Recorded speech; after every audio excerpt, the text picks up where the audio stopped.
दोस्तों आपने ये तो पढ़ा ही होगा और सुना भी होगा कि ऐतिहासिक तौर पर 4 आसमानी किताबें हैं, जिसमें तौरात, ज़बूर, इंजील और सबसे आखिर में कुरान मजीद है। तौरात जो कि इनमें सबसे पहली किताब है जो किसी दौर में हज़रत मूसा अलैहिस्सलाम पर नाजिल हुई थी, तो उसके मानने वालों को या ये कहें कि उस किताब को फॉलो करने वाले लोगों को आज के दौर में यहूदी कहा जाता है, जबकि इंजील को फॉलो करने वाले लोगों को क्रिश्चियन कहा जाता है और कुरान को फॉलो करने वाले लोगों को मुसलमान कहा जाता है। मगर अब सवाल यही है कि इन तीनों की बातों को तो हम समझ चुके और इन तीनों को मानने वाले लोगों को भी हम आज की तारीख में देख सकते हैं, लेकिन जो ज़बूर आसमानी किताब थी उसके मानने वाले कौन लोग थे और आखिरकार आसमानी किताब ज़बूर को मानने वाले लोगों को क्या कहा जाता है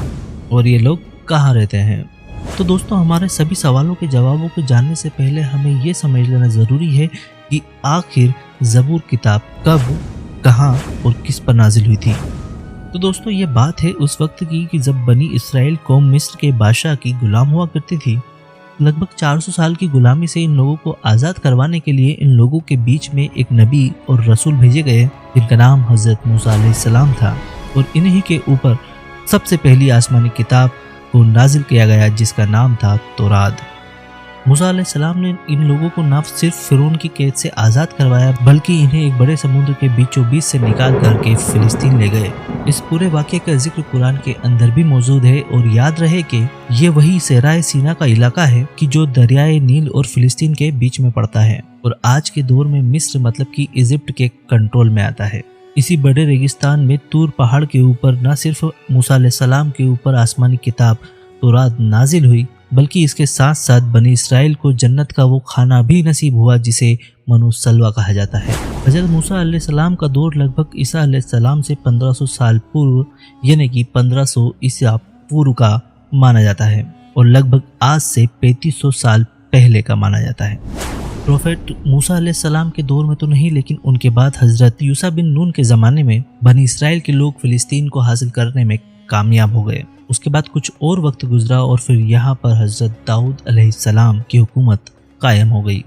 यहाँ पर याद रहे दोस्तों कि दाऊद अलैहिस्सलाम तक के इन लोगों की जो शरीयत थी वो हज़रत मूसा अलैहिस्सलाम की ही शरीयत थी और यहाँ तक वो तौरात को फॉलो किया करते थे। हज़रत दाऊद अलैहिस्सलाम ने ही पहली बार बनी इसराइल के लिए एक ऐसी बिल्डिंग को तैयार करवाया कि जहाँ पर इबादत वगैरह की जा सके, और इसी बिल्डिंग के अंदर ही उस ताबूत सकीना को भी रखा गया कि जो बहुत ही ज़्यादा पावरफुल और पाकीज़ा माना जाता था। दोस्तों दाऊद अलैहिस्सलाम ने जो इबादत गाह बनाई थी ये वही इमारत थी जिसे आज के दौर में हैकल सुलेमानी के नाम से भी जाना जाता है। साथ साथ ये भी बताते चलें कि इस बिल्डिंग का नाम हैकल सुलेमानी इसलिए रखा कि चाहे इसकी नींव दाऊद अलैहिस्सलाम ने रखी थी, लेकिन इसको मुकम्मल हज़रत सुलेमान अलैहिस्सलाम ने करवाया था,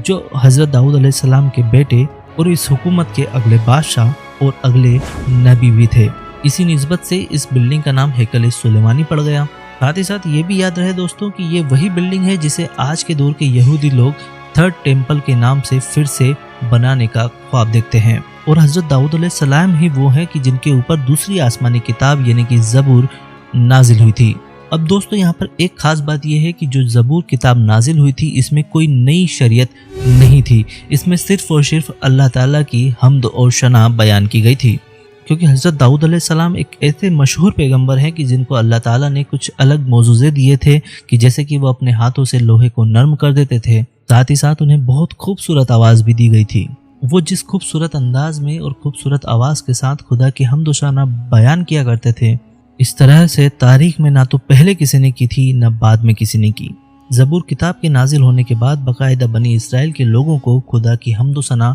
और उनकी बढ़ाई बयां करने का तरीका सिखाया गया था। जब भी दाऊद अलैहिस्सलाम ज़बूर किताब में बताई गई अल्लाह ताला की हम्द और सना बयां किया करते थे,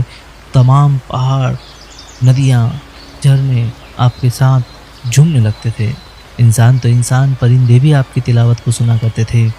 और लोगों को ये महसूस हुआ करता था कि मानो वो दुनिया में ही जन्नत की आवाज़ सुन रहे हैं। लेकिन दोस्तों जैसा कि मैंने बताया कि ज़बूर किताब के अंदर कोई नई शरीयत नहीं थी और ना ही कोई शरीयत के अहकाम इसके अंदर मौजूद थे और ना ही दूसरी आसमानी किताबों की तरह इसमें कोई तारीख मौजूद थी और ना ही कोई पेशन गोइयाँ थीं। और यही वजह है कि हज़रत दाऊद और हज़रत सुलेमान अलैहिस्सलाम के वक्त में भी तौरात को ही फॉलो किया जाता था और हज़रत मूसा अलैहिस्सलाम की ही शरीयत लंबे वक्त तक चलती रही थी। حضرت داؤد علیہ السلام کے چلے جانے کے بعد وہ خاص آواز تو نہیں رہی، لیکن زبور میں جو اللہ تعالیٰ کی حمد و ثنا تھی وہ یہودوں کے پاس موجود رہی، اور اس کو وہ خدا کی عبادت کے لیے ہیکل سلیمانی میں پہلے بھی پڑھا کرتے تھے اور آج بھی پڑھا کرتے ہیں۔ ہاں، یہ بات الگ ہے کہ بہت لمبا وقت گزر جانے کی وجہ سے وہ کلام اپنی اس مکمل حالت میں نہیں ہے، نہ ہی وہ کمپلیٹ ہے، اور ظاہر ہے کہ اس میں کافی کچھ بدل بھی چکا ہے۔ فی الحال اگر ہم بات کریں تاریخ کی، تو حضرت موسیٰ علیہ السلام کی قوم بنی اسرائیل میں بھی حضرت سلیمان علیہ السلام کے چلے جانے کے بعد دھیرے دھیرے کر کے کافی بگاڑ آنے لگا۔ لوگ جادو ٹونا، سود خوری اور ظلم وغیرہ میں پڑ گئے تھے، اور یہ لوگ پیسے کے بدلے یا اپنی کچھ تھوڑے بہت فائدے کے بدلے تورات میں بھی بدلاؤ کرنے لگے تھے۔ نتیجہ یہ ہوا کہ ان لوگوں کی صلاح کے لیے انہی میں سے ایک پیغمبر حضرت عیسیٰ علیہ السلام کو بھیجا گیا، جن کے اوپر پھر ایک اور آسمانی کتاب نازل ہوئی جسے کہ انجیل کے نام سے جانا جاتا ہے۔ جو یہ آسمانی کتاب تھی، یعنی کہ جو انجیل تھی، حضرت عیسیٰ علیہ السلام پر نازل ہوئی تھی، اس میں ایک نئی شریعت تھی، لیکن یاد رہے کہ اس شریعت میں بھی جو پرانی شریعت تھی، یعنی کہ تورات کی جو شریعت تھی، اس سے کافی میل جول دکھائی دیتا تھا۔ اس کتاب کے اندر بھی زیادہ تر انہی چیزوں پر زور دیا گیا تھا جو پہلے سے ہی تورات پر بتا دیا گیا تھا،